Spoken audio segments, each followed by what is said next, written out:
Good evening, good evening, good evening. आज हम new chapter start करने जा रहे हैं।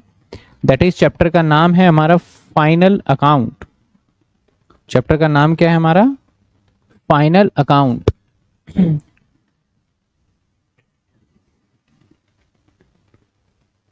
हाँ, प्रिपरेशन का बताना है, कल बनाऊंगा उस पर वीडियो में। कल बना नहीं पाया, बनाना कल ही था, कल बना नहीं पाया। आज डेट शीट आगे, डेट शीट सारा कर दिया था वो, तो डेट शीट भी आपका मैं शो कर दूंगा। और डेट शीट के अकॉर्डिंग फिर उसके हिसाब से मैं बताऊंगा कि किस तारीख को पेपर है और कितने कितने दिन बचे हैं।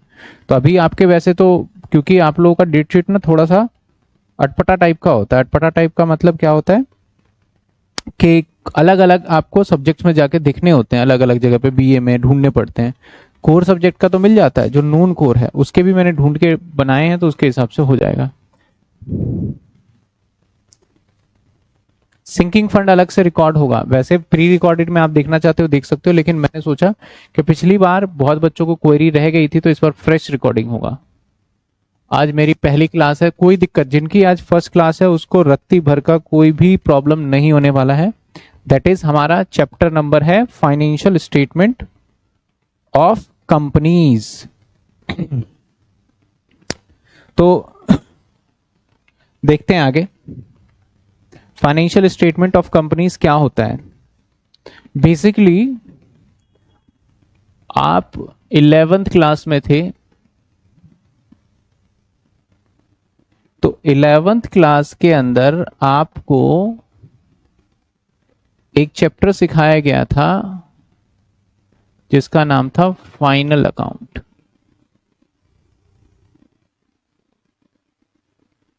इस अकाउंट के अंदर आपको 3 पार्ट में अकाउंट को बांटा गया था। एक बनाया गया था आपका ट्रेडिंग अकाउंट, और 11th क्यों, फर्स्ट ईयर में भी ट्रेडिंग अकाउंट। एक बनाया गया आपका प्रॉफिट एंड लॉस, अभी रिसेंटली करके आए हो आप। और एक बनाया गया था आपका that is balance sheet.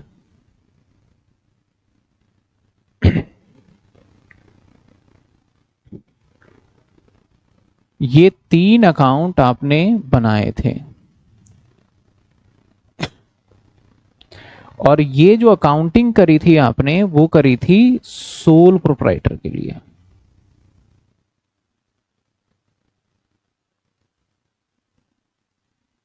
Sir sole proprietor क्या होता है? आपको लगा आप बिजनेस कर सकते हो, व्यापार कर सकते हो, आप उठे और आपने अपना सिंगल, किसी व्यक्ति ने अपना बिजनेस किया और उसमें कोई भागीदारी नहीं है, कोई रजिस्ट्रेशन नहीं कराना, कुछ नहीं करना। मैंने अपनी दुकानदारी स्टार्ट करी, तो मान लेते हैं मिस्टर एक्स ने अपनी दुकानदारी स्टार्ट करी, तो इसको क्या बोलेंगे हम? Sole proprietor. रजिस्ट्रेशन रजिस्ट्रेशन कुछ भी नहीं, कुछ नहीं कराया। पैन नंबर जो है ना, आप वही रजिस्ट्रेशन माना जाता है। तो इस केस में आपने 3 अकाउंट बनाए थे, तो आप अकेले कर रहे हो। तो सरकार, गवर्नमेंट क्या करती है? गवर्नमेंट चाहती है यार ये अकेला इतना बड़ा अपने बिजनेस कर रहा है। अब यहाँ पे कौन कौन हो सकता है? यहाँ पे परचून की दुकान वाला हो सकता है, सब्जी वाला हो सकता है, ढाबे वाला हो सकता है, चाय वाला हो सकता है, छोले भटूरे जो बेच रहा है वो हो सकता है, नमकीन बेच रहा है, मतलब कोई भी छोटे मोटे दुकानदार हो सकते हैं इसमें। अब इन दुकानदार के ऊपर कोई स्पेसिफिक लॉ नहीं बनाया जाता। तो ये जो बनाते हैं ना अपना बैलेंस शीट और पी एंड एल अकाउंट, वो कैसे बनाते हैं? वो अनऑर्गेनाइज तरीके से बनाते हैं।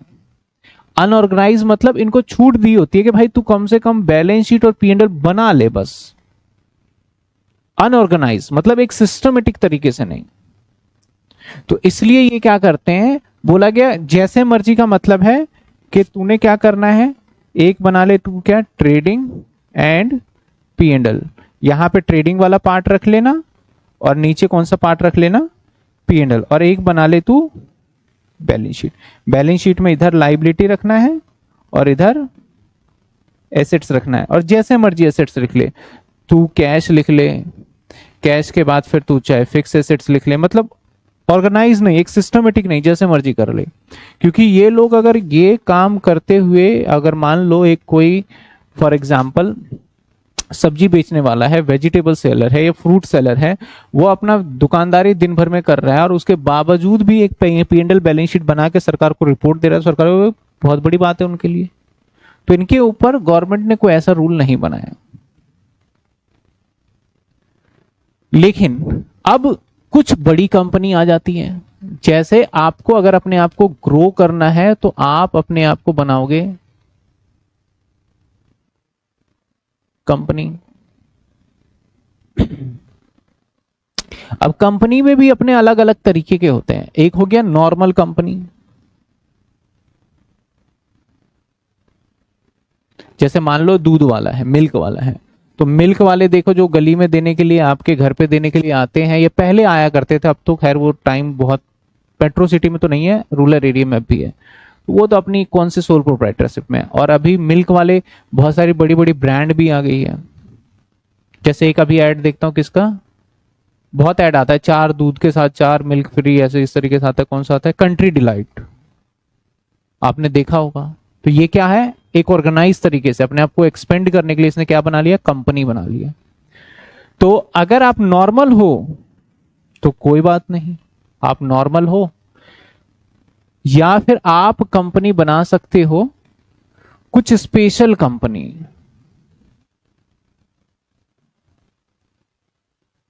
स्पेशल कंपनी का मतलब क्या है कि यूनिक होता है, वो हर कोई नहीं करता, बहुत रेयर है। जैसे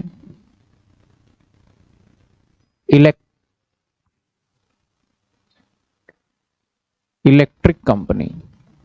अब इलेक्ट्रिक कंपनी जैसे टाटा पावर लिमिटेड, TDPL, तो आपने सुना है कि भैया बिजली सप्लाई इसके अलावा कोई कर रहा है, तो एक स्पेसिफिक कंपनी है जो बिजली सप्लाई, जो जिसका बिजली का बिल आता है आपके घर पे, तो स्पेसिफिक है। इसी तरीके से देखा जाए तो बैंकिंग, तो बैंक वालों के भी अलग से एकदम कानून बने हुए हैं, और बहुत सारे बैंक नहीं होते, सब बैंक के कुछ ब्रांच है, उसी के हिसाब से चलता है। इसी के साथ देखा जाए तो आपका बैंकिंग हो गया, इलेक्ट्रिसिटी हो गया, और ऐसा कोई भी बिजनेस जो कि एक ही है, उसके अलावा कोई है ही नहीं, तो उनके ऊपर अलग से कानून होते हैं। इलेक्ट्रिसिटी में अपना इलेक्ट्रिसिटी कानून अलग होता है, बैंकिंग में बैंकिंग का कानून अलग होता है, जो कि कौन बनाता है हमारा बैंकिंग का कानून, RBI।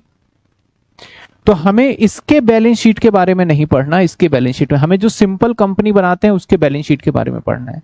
तो इसके कंपनी को गवर्न करने के लिए बनाया गया है कंपनी एक्ट। बोला गया भैया आपको बैलेंस शीट बनाना पड़ेगा एज पर कंपनी एक्ट 2013। जो इस कानून के अंदर होगा उसी के हिसाब से आपको बैलेंस शीट बनाना होगा।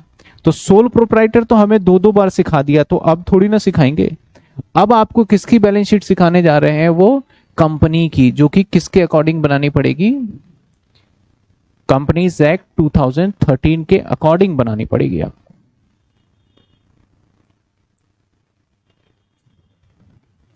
समझ रहे हो? तो सर हम क्या सीख रहे हैं, इसकी बैलेंस शीट कैसे बनेगी। तो इसकी बैलेंस शीट जब बनाने गए तो बनाने में नॉर्मली पहले जो बैलेंस शीट बनता था, क्योंकि अब कंपनी जो है इंडिया के अंदर FDI मतलब फॉरेन डायरेक्ट इन्वेस्टमेंट, पहले बैलेंस शीट जो बनता था वो इस फॉर्मेट में बनता था, चाहे कंपनी हो चाहे कोई भी हो, फॉर्मेट यही था। ये था हमारा पुराने जमाने की balance sheet.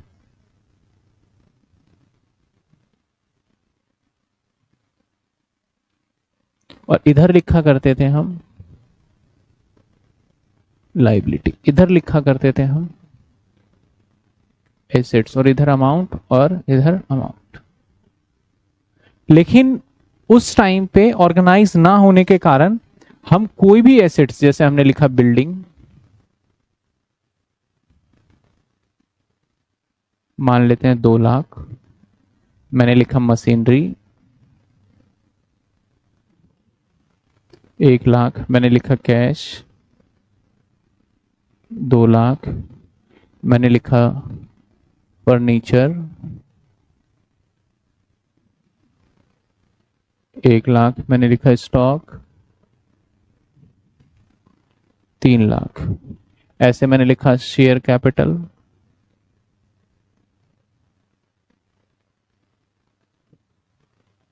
That is 2 lakh.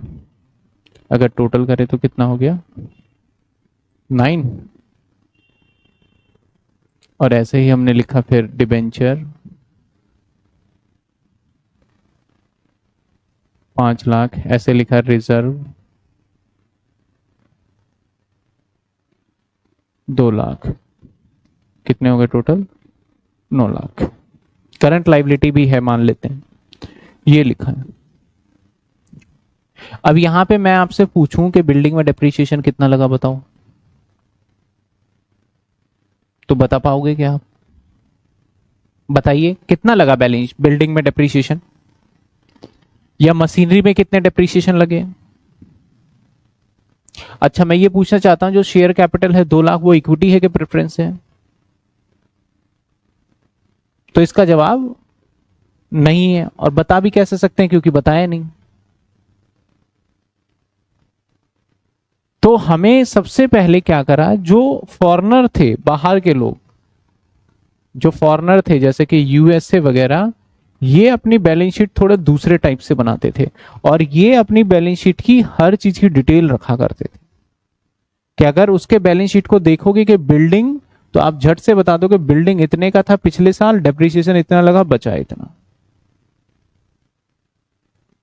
और वो ऐसे नहीं बनाते थे टी शेप में, बोलते थे बैलेंस शीट जो है कि यूनिक है, डिफरेंट है। लेजर तो हम ऐसे बना लेते हैं, लेकिन बैलेंस शीट यूनिक है तो अलग बनाते थे। तो उन्होंने क्या करा, दो काम किया करते थे। तो इंडियन गवर्नमेंट ने भी कंपनीज एक्ट 2013 के अंदर 2 बदलाव किए। नंबर 1, आप बैलेंस शीट का जो फॉर्मेट है वो बदला। फॉर्मेट में क्या बदला कि जो ये हमारा एसेट्स है, इस एसेट्स को जो हम इस साइड रखते थे, बोले इस साइड में ना रख के हम ये करते हैं, इसको नीचे ले आते हैं। तो सबसे पहले मेजर डिफरेंस उसने ये करा है वही। अभी भी टोटल देखोगे तो मेरे टोटल में गड़बड़ी थोड़ी ना हुआ, टोटल तो वही है। तो ये पहले लाइबिलिटी रखेंगे फिर एसेट्स रखेंगे, मतलब मैच तो वही होगा कि 9 लाख होना ही चाहिए। ऐसा मत समझना कि अगर आपने साइड में कर दिया है तो बैलेंस शीट नहीं मैच होगा तब भी चल जाएगा। और दूसरा मेन काम क्या करा कि भैया आपको इन सभी चीजों की डिटेल बनानी पड़ेगी।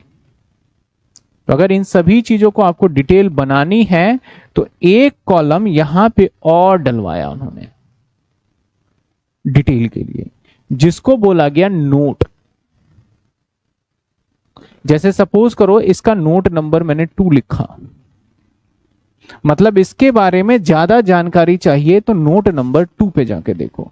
और मैं कहीं साइड में जैसे वर्किंग नोट के तरीके से मैं नोट नंबर 2 बना दूंगा कि भैया मेरा बिल्डिंग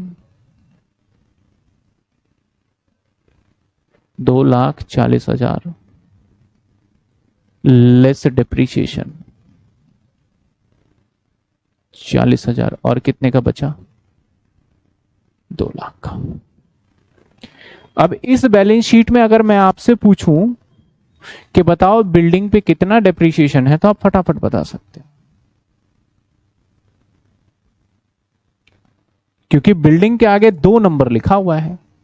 यानी कहीं 2 नंबर के पॉइंट्स या दूसरा कहीं ना कहीं कुछ तो होगा, वहां जाके चेक करो। तो आप झट से 2 नंबर, जैसे यहां नोट नंबर 2 है, यहां पे देखोगे अरे डेप्रीशिएशन 40,000 लगा। एक तीसरा मेजर चेंज भी किया कि आप सिस्टमेटिक रखो, ये आपका फिक्स एसेट्स है, ये फिक्स एसेट्स है, ये करंट एसेट्स है, फिर फिक्स एसेट्स आ गया। यानी पहले आप फिक्स एसेट्स रखो फिर करंट एसेट्स को एक साथ, मतलब एसेट्स के नेचर वाइज भी, लॉन्ग टर्म और शॉर्ट टर्म के वाइज भी आपको एसेट्स और लाइबिलिटी को सिस्टमेटिक रखना पड़ेगा। और बहुत चीजों को एकदम डिटेल बताने के लिए, ताकि इन्वेस्टर को दिक्कत ना हो, तो बैलेंस शीट के अंदर बदलाव किए गए और बैलेंस शीट के अंदर कुछ कैटेगराइज किया गया। तो आज हम बैलेंस शीट के ऊपर डिस्कस कर रहे हैं कि न्यू बैलेंस शीट जो है वो कंपनीज एक्ट में गिवन है। और किसमें? Company act 2013। कंपनी एक्ट 2013 में कुछ शेड्यूल है, कुछ शेड्यूल्स हैं, मतलब जहां पे किस टाइप के सारे फॉर्मेट्स होंगे वो लिखे हुए हैं। तो उस फॉर्मेट में शेड्यूल नंबर 3 में बैलेंस शीट का फॉर्मेट लिखा। शेड्यूल नंबर 1 में कुछ और है, 2 में कुछ और है, 3 में बैलेंस शीट का है। तो इसलिए बोला जाता है जो ये बैलेंस शीट बनाया जाता है as per rule schedule number 3। Balance sheet कैसा बनेगा ये देखिए आपके सामने, ये कुछ फॉर्मेट है, इस तरीके से बनेगा, जो मैं भी बना के भी दिखाऊंगा पूरा पूरा।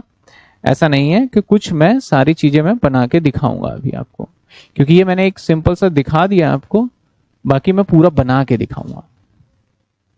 और इसमें साथ के साथ 2 साल का डेटा भी बोला रखो भाई, प्रीवियस ईयर इस साल तक, कि हम कंपैरिजन आराम से कर पाए। ठीक है, तो आइए हमें सबसे पहले तो क्या समझ में आया कि सर जो चैप्टर है फाइनल अकाउंट, इसमें हमें ट्रेडिंग P&L और बैलेंस शीट ही बनाना है, लेकिन एक यूनिक तरीके और कुछ रूल्स के अकॉर्डिंग बनाना है। और किसके रूल्स फॉलो करने हैं हमें? कंपनीज एक्ट के रूल फॉलो करने हैं, शेड्यूल नंबर 3 के। और वहां पे बैलेंस शीट का फॉर्मेट, इवन दो मैंने अभी तो सिर्फ बैलेंस शीट बताया, इसके बाद फिर P&L का भी फॉर्मेट बताएंगे। तो पहले हम P&L ट्रेडिंग और फिर बैलेंस शीट बनाते थे, नाउ अब क्या है, पहले बैलेंस शीट फिर P&L बनाओ।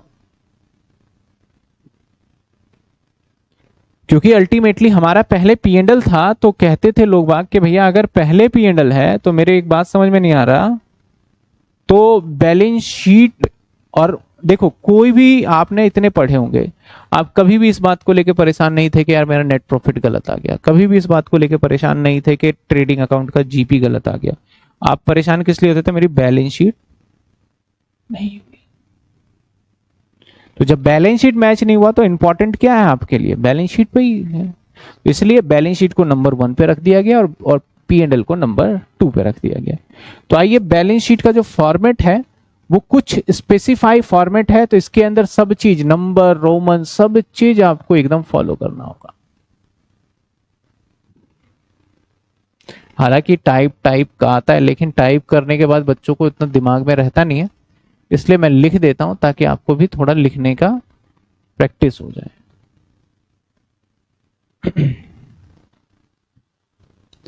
सबसे पहले ऊपर टॉप पे लिखेंगे हम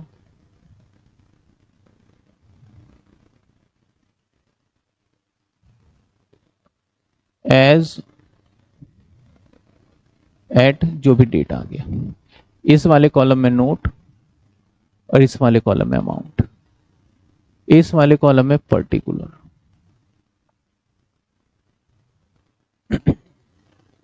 अब आने वाले कॉलम में इसको रोमन में 1 लिखेंगे, और मैं नीचे लिख देता हूं रोमन में 2। रोमन में 1 का मतलब इस साइड में लिखेंगे हम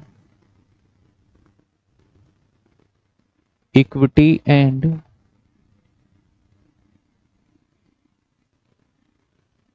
लाइबिलिटीज, और इस साइड में लिखेंगे एसेट्स।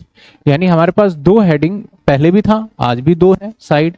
एक पहले बस उसको लाइबिलिटी नाम बोलते थे, उसको थोड़ा मॉडर्न नेम करके कर दिया इक्विटी एंड लाइबिलिटी। अब इक्विटी एंड लाइबिलिटी को भी थोड़ा सिस्टमेटिक किया गया, बोला गया भैया अब इसके अंदर नंबर 1 पॉइंट होगा, दैट इज शेयर होल्डर। और इनफैक्ट ये आपने 12th क्लास में किया हुआ है फॉर्मेट, लेकिन जो 12th में आपने फॉर्मेट किया था उसमें अमाउंट वगैरह नहीं था, अब अमाउंट के साथ पूरा करना होगा। एडजस्टमेंट वही रहने वाले हैं जो कि सेमेस्टर 1 में सीखे थे, क्लोजिंग स्टॉक, बिल्डिंग पे डिप्रिसिएशन, फ्री सैंपल, एडजस्टमेंट सारे वही रहेंगे, बस उसको प्लेस करना यहां पे सिखाया गया। अब इसके बाद भी आपको यहां पे लिखना पड़ेगा A part, share capital, B part, reserve and C part, share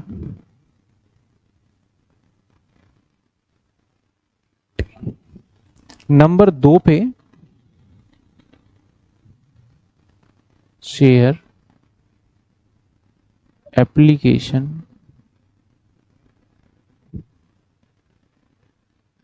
on pending allotment, share application on pending.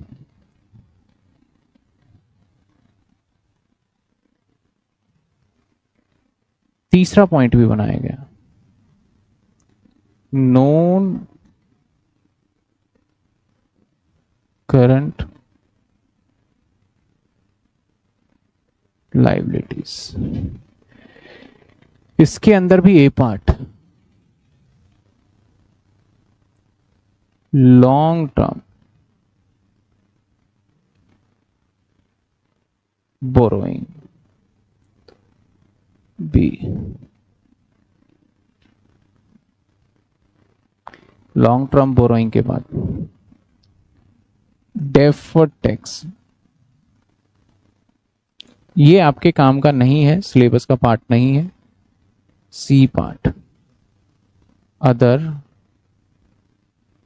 Non current liability,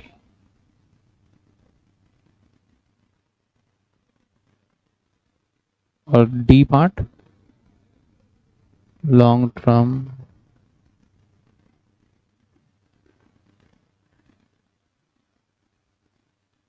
अब देखिए जो यहां गिनती लिखा है रोमन में 1, आपको यहां रोमन में 1 ही लिखना है। अगर आपने एक ऐसे लिख दिया तो गलत है वो फॉर्मेट।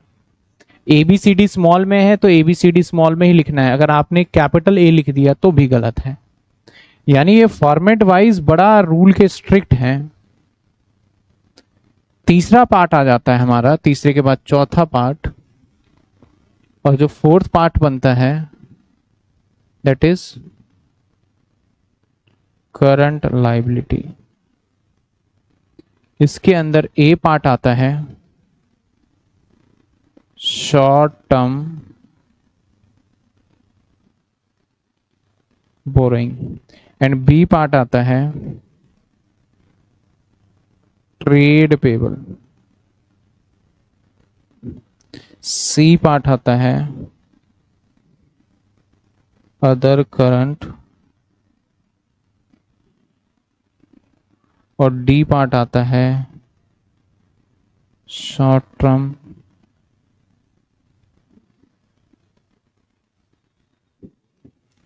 इसके बाद हमारी जर्नी स्टार्ट होती है एसेट्स की। एसेट्स की भी जर्नी छोटी नहीं है। इसके बाद एसेट्स, तो ये हो गया हमारा लाइबिलिटी। तो मैं एक काम करता हूं, मैं एक साइड में सिर्फ लाइबिलिटी कर देता हूं और यहां आ जाएगा टोटल।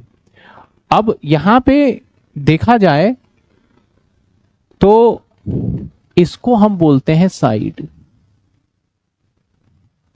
इसको बोलते हैं मेन हेड,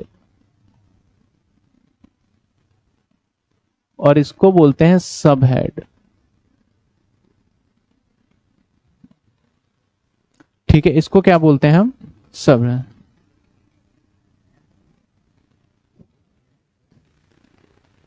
सर आप सारे चैप्टर का प्रीवियस ईयर कब कराते हैं? साथ साथ साथ साथ कोशिश रहती है करा दिया जाए।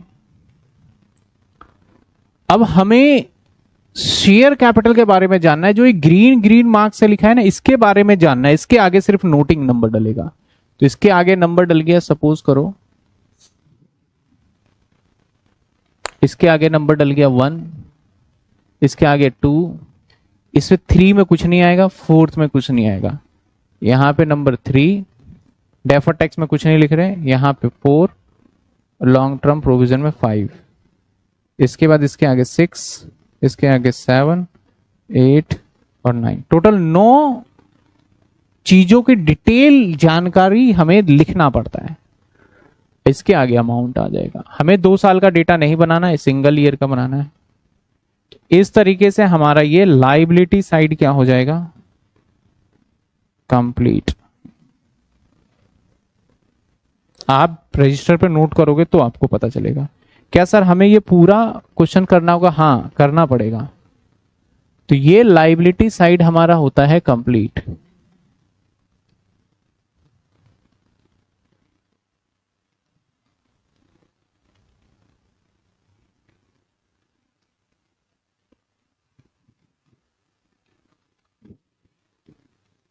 इधर एसेट्स लिख रहा हूं।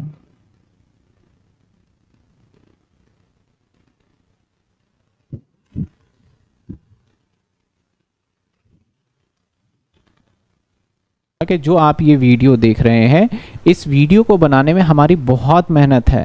क्लास को रिकॉर्ड करने से लेके एडिटिंग तक, नोट्स को बनाने तक काफ़ी मेहनत है। तो प्लीज़ आप इस चैनल को सब्सक्राइब जरूर करिए और अपने दोस्तों को भी शेयर करिए कि इस चैनल पे आपको बीकॉम की सारे कंटेंट्स अवेलेबल होते हैं।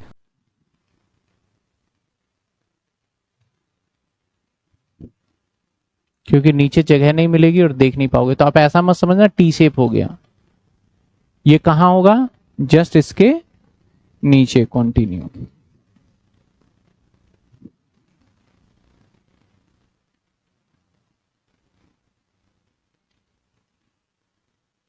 कंटिन्यू, ठीक है। अब कंटिन्यू में भी काफी सारी चीजें बदल जाएंगी।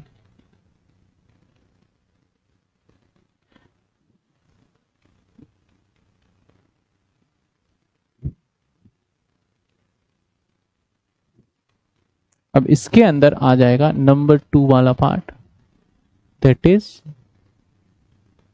Acid, that is acids.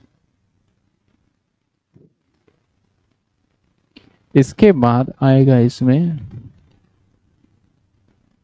First point, that is non current assets. अब इसके अंदर A part, that is property plant and equipment, जिसको हम PPE भी बोल देते हैं। बी पार्ट आ जाएगा intangible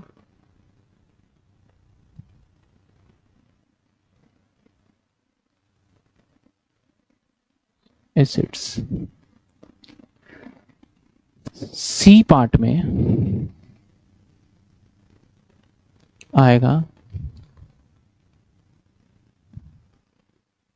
capital work in progress. हालांकि जो आपका यहां पे लिखने का तरीका होता है वो कुछ इस टाइप से होता है, A part, B part, C part. अब नॉर्मल लिख भी देते हैं, नहीं तो पहले रोमन में 1 2 3 चलता था, ए का सब पार्ट आ जाता था। अब आपको वो नहीं करना, अगर 12th में करा होगा तो अब आपको इस तरीके से D part intangible under development, सारा समझाऊंगा अभी मैं। इसके बाद ई पार्ट नॉन करंट, ई पार्ट नॉन करंट इन्वेस्टमेंट, और एफ पार्ट, हालांकि डेफर्ड टैक्स एसेट्स इधर भी आता है, लेकिन हम डेफर्ड टैक्स एसेट्स के बारे में हम बिल्कुल अलग से बाद में बात करेंगे। Long term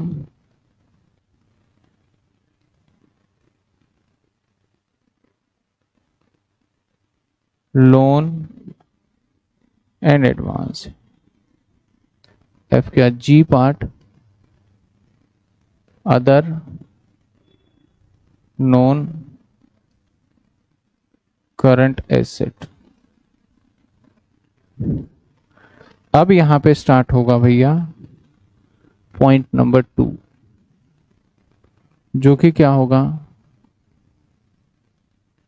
current asset. Current assets में क्या लिखेंगे, ए part.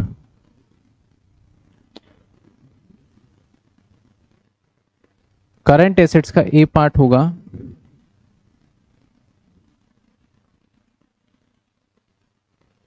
Current investment,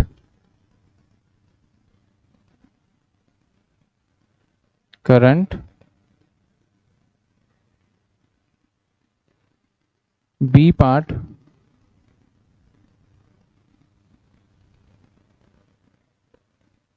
C part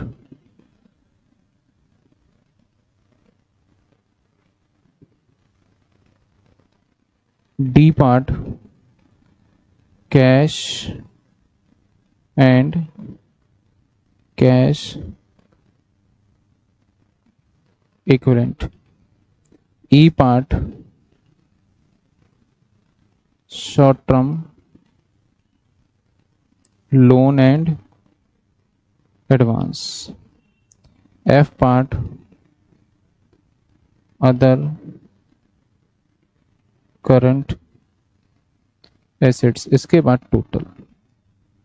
now जो टोटलिंग का प्रोसेस है, यहां 9 पे खत्म हुआ तो अब जो इसको मिलेगा 10, 11,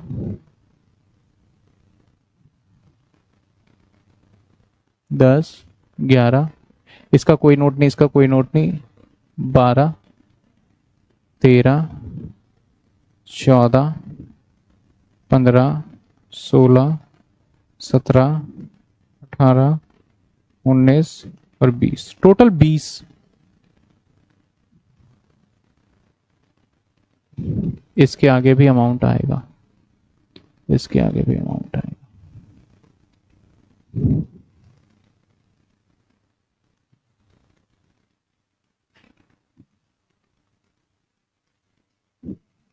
अभी तो मैं लिख रहा हूं, सब कुछ समझाएंगे भी।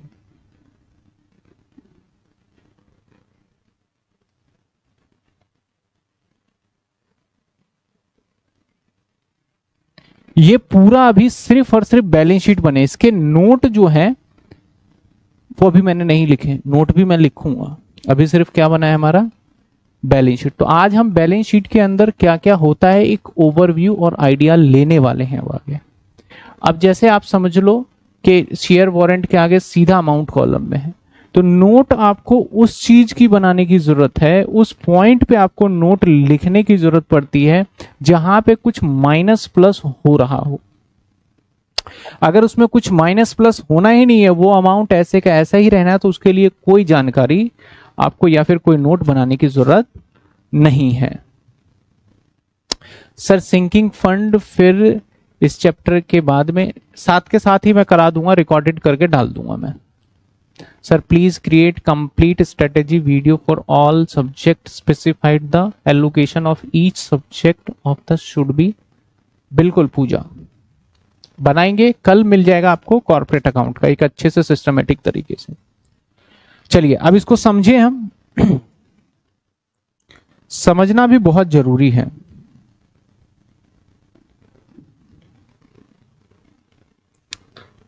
जो अमाउंट वाले हैं उसको, अब ये है शेयर कैपिटल। सर इस शेयर कैपिटल में क्या क्या होगा, नोट तो मैंने अभी बनाना सिखाया नहीं। शेयर कैपिटल में, इस कैपिटल के अंदर इक्विटी शेयर कैपिटल भी होगा और प्रेफरेंस शेयर कैपिटल भी होगा। इसमें इक्विटी शेयर कैपिटल भी होगा और प्रेफरेंस शेयर कैपिटल भी होगा। किसके अंदर सर, इस शेयर कैपिटल में। इसके बाद अगला है reserve and surplus. Reserve and surplus में क्या आ सकता है, सारे रिजर्व, और सबसे मेन है, इंपॉर्टेंट है ये वाला पार्ट। ये वाला पार्ट बहुत इंपॉर्टेंट है, इसी में बच्चे परेशान होते हैं इस पूरे चैप्टर में। तो इसमें जनरल रिजर्व आ जाएगा, फ्री रिजर्व आ जाएगा, सिक्योरिटी प्रीमियम आ जाएगा, कैपिटल रिजर्व आ जाएगा, सीआरआर आ जाएगा, कैपिटल रिडम्पशन, डीआरआर आ जाएगा जो कि डिबेंचर में सीखा है, और workman compensation reserve, any kind of reserve सब आ जाएगा यहाँ। तो अगर मैं रिजर्व के आगे 20 लाख रुपए लिख दूं तो आप कंफ्यूज होगा, सर जनरल रिजर्व है कि कैपिटल रिजर्व है। तो इसलिए इसके नोट देंगे और वहां पे भैया देख लो भाई क्या है। इवन दो प्रॉफिट और लॉस भी यही आएगा रिजर्व एंड सरप्लस में। जो हम प्रॉफिट एंड लॉस से प्रॉफिट एंड लॉस निकालेंगे वो भी यही आएगा। शेयर वारंट, शेयर वारंट अब नहीं रहा ट्रेंड में, पहले हुआ करता था। मैं आपको थोड़ा सा अगर दिखाऊं शेयर वारंट, देखो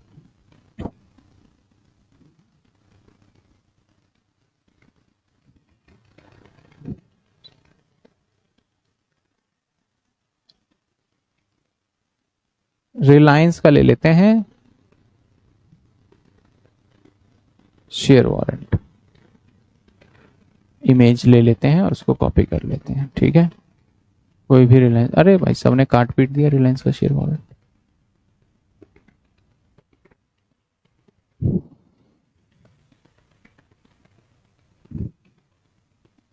चलो इसी को कॉपी कर लेते हैं। जिसने होगा उसने छुपा दिए शेयर अपने प्राइवेसी मेंटेन करने के लिए। ये रिलायंस का शेयर वारंट है। शेयर ऐसा ही होता है, ठीक है। ओहो, तो इसको तो हमें नेक्स्ट पेज पे समझाऊंगा मैं इसको अच्छे से।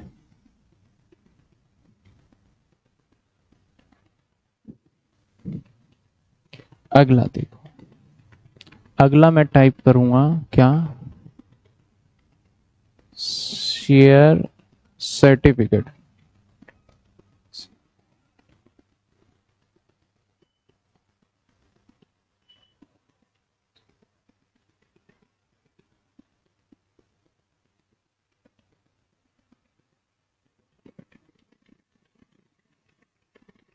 रिलायंस का शेयर सर्टिफिकेट, दोनों मिलता जुलता होगा तो आपको क्लियरिटी ज्यादा मिलेगा।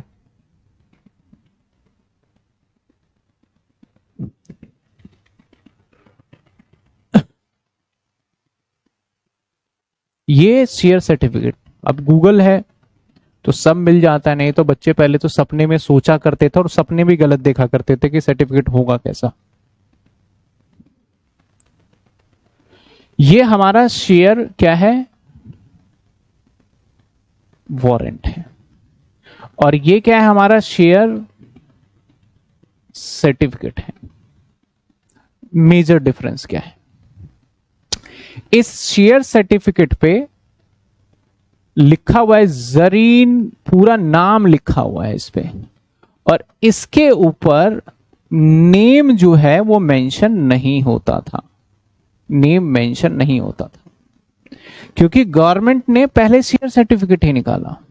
तो अगर मान लेते हैं नाम की जगह पे मैं लिख देता हूं, मान लो यहां दिख नहीं रहा, मान लो यहां मिस्टर एक्स है, और अब ये शेयर, ये सेम शेयर जो है वो मिस्टर वाई को खरीदना है, ये शेयर। तो ऐसे सिचुएशन में वाई इसको पेमेंट दे देगा, और इसको शेयर, वाई ने क्या करा, इसको पैसा दे दिया, समझना, इसको क्या दे दिया, पैसा। अब इसने इसको ये शेयर दे दिया, एक्स ने वाई को। अब वाई कल को बेचेगा मान लो जेड को, वाई किसको बेचता है, और जेड जब देखेगा बोलेगा भाई ये तो एक्स का शेयर है, तेरा तो शेयर ही नहीं है,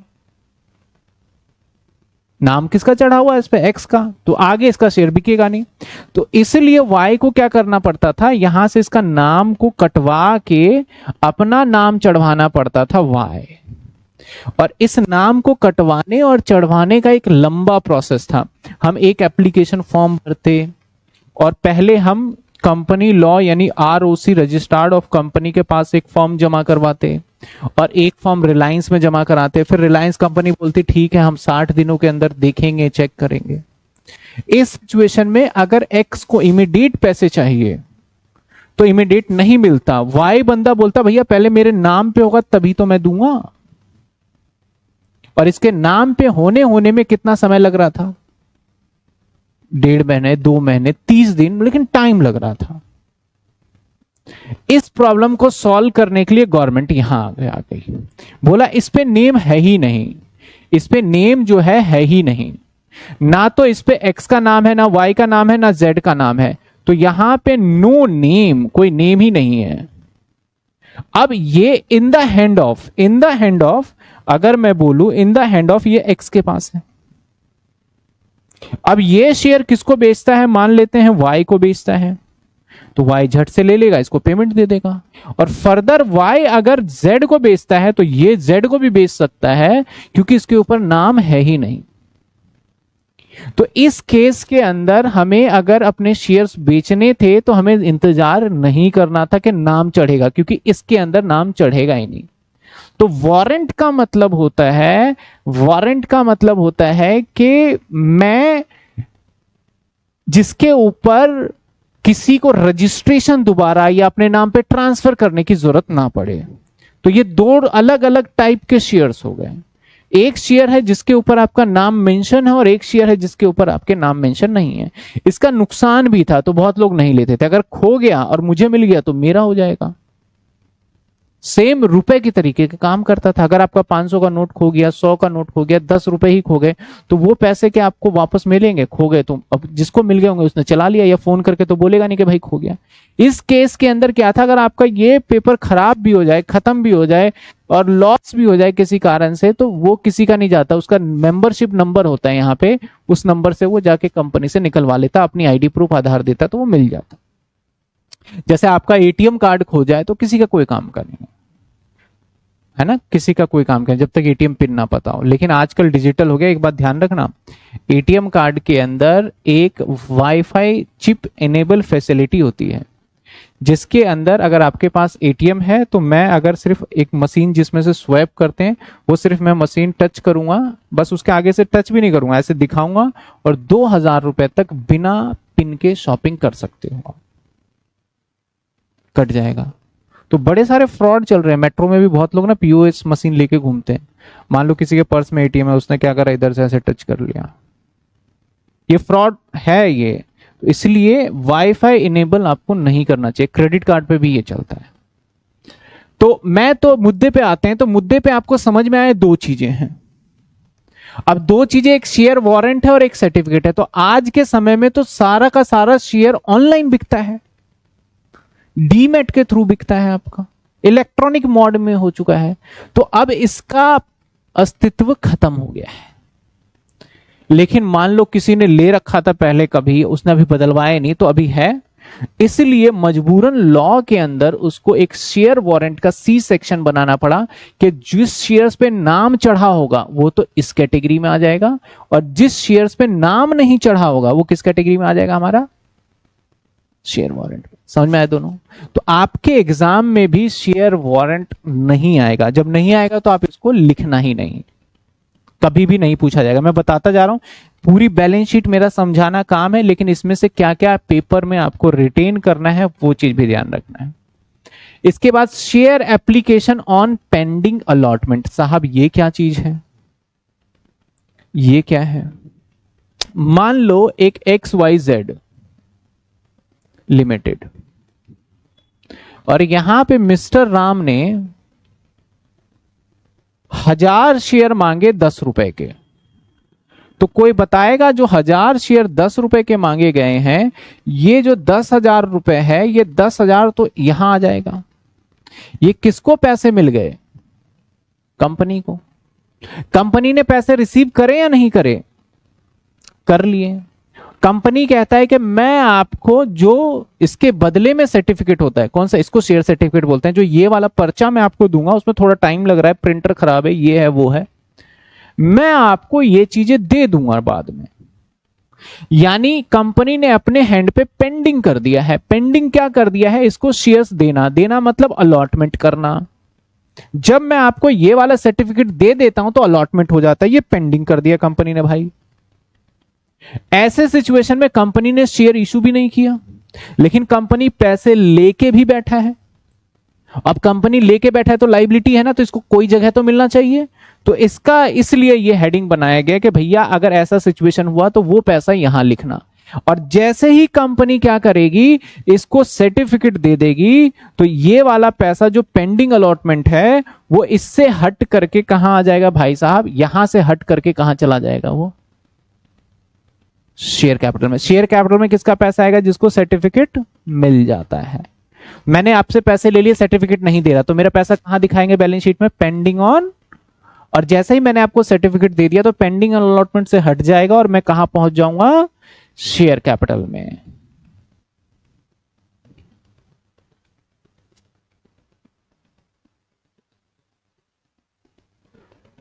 तो ये पहुंच जाएगा। स्टूडेंट का कहना है सर ये सब आपने अच्छे से एक्सप्लेन किया था, सारे पॉइंट्स वो मैंने रिकॉर्डेड, देखो मेरा काम है, मैं लाइव में जैसे कनेक्ट हो तो मैं सारी चीजें दोबारा से बताऊंगा। और हर बार चीजें कुछ चीजें बदलती हैं। इसके अंदर कुछ चीजें अमेंडेड हुए हैं, जो मैं प्रीवियस लेक्चर्स अगर आप देख रहे होंगे तो उसमें चीजें अमेंडेड नहीं डाली थी। अब अमेंडेड जो हुआ है, जैसे डेफर्ड टैक्स की कैलकुलेशन वैसे अब भी नहीं आती, इसके अंदर एडवांस टैक्स का एक मेन पोर्शन आ चुका है, प्रोविजन फॉर टैक्स का आ चुका है, तो वो चीजें आई हैं, तो उसको मैं अलग से बताऊंगा इसमें। आ जाइए अगला। ये सिर्फ मैं आज समझा रहा हूं, इसके नोट नहीं लिख रहा मैं। अरे 7 भी बज गए, पता ही नहीं चला। इसके बाद अगला क्या है, शेयर एप्लीकेशन पेंडिंग अलॉटमेंट में long term borrowing. Long term borrowing क्या होता है सर? लॉन्ग टर्म बोरोइंग जो लंबे समय के लिए, जो बोरोइंग का मतलब क्या होता है? कर्जा। जो लंबे समय के लिए कर्जा लोगे, लॉन्ग टर्म बोरोइंग, जैसे डिबेंचर हो गया, बैंक लोन हो गया, ये आ जाएगा। डेफर्ड टैक्स पे अभी बात नहीं करेंगे। अदर नॉन करंट लाइबिलिटी, अब आपने अगर किसी से सामान उधार खरीदा है तो दैट इज क्रेडिटर। अगर आपने उधार सामान खरीदा है और उसको बोला कि 1 साल के बाद दूंगा, तो वो यहां आ जाएगा। अगर आपने बोला है कि मैं विद इन 1 दे दूंगा, तो वो आ जाएगा ट्रेड पेबल में। समझ में बात? Long term provision, provision for जैसे कि depreciation, provision for provident fund, लंबे समय 5-6 सालों के लिए आपने कोई प्रोविजनिंग कर रखी है, तो वो कहां पे आ जाएगा? करंट लाइबिलिटी में शॉर्ट टर्म बोरोइंग 2 चीजें आती है, बैंक ओवरड्राफ्ट और कैश क्रेडिट। जब मैंने नोट बनाऊंगा तो लिखूंगा ही। ट्रेड पेबल में क्या आएगा? बिल्स पेबल और क्रेडिटर, बिल्स पेबल और क्रेडिटर।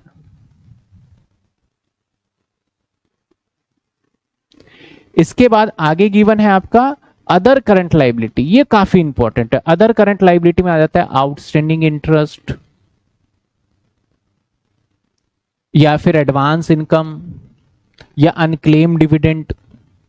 तो ये काफी इंपॉर्टेंट रहने वाला है, इस पॉइंट को हमें ध्यान से समझेंगे जब हम करेंगे। तो शॉर्ट टर्म प्रोविजन में इसमें आ जाएगा provision for tax, mainly provision for tax रहते हैं, और कोई ऐसा प्रोविजन जो 1 साल से कम समय के लिए बनाया गया है उसे शॉर्ट टर्म प्रोविजन के कैटेगरी में रखा जाएगा। आगे बात करते हैं एसेट साइड में, property plant and equipment, PPE, सारे के सारे fix assets, plant, machinery, furniture, motor car, जितने भी हैं वो सारे के सारे आ जाएंगे इसमें। इंटेंजिबल एसेट्स, इंटेंजिबल एसेट्स में क्या आ जाएगा? इंटेंजिबल एसेट्स में गुडविल, पेटेंट, कॉपीराइट, लूमार्स, बहुत सारी चीजें आ जाएगी। इसके बाद कैपिटल वर्क इन प्रोग्रेस, तो कैपिटल वर्क इन प्रोग्रेस क्या होता है? जैसे मान लो, सपोज करो आपने एक जमीन खरीदा, ठीक है, एक जमीन का टुकड़ा लिया, ये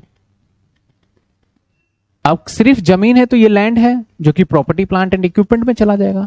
लेकिन आपने क्या करा, इसके ऊपर दीवार यानी कंस्ट्रक्शन का काम स्टार्ट कर दिया।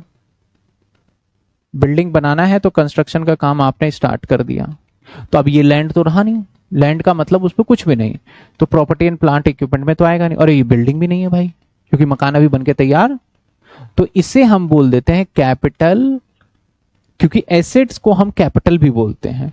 कैपिटल वर्क इन प्रोग्रेस मतलब ये तैयार हो रहा है, तो जैसे ही ये बिल्डिंग बनेगा, बनने से पहले तो रहेगा ये कैपिटल वर्क इन प्रोग्रेस में, और जैसे ही तैयार होगा कहां पहुंच जाएगा? प्रॉपर्टी प्लांट एंड इक्विपमेंट के अंदर, प्रॉपर्टी प्लांट एंड इक्विपमेंट के अंदर।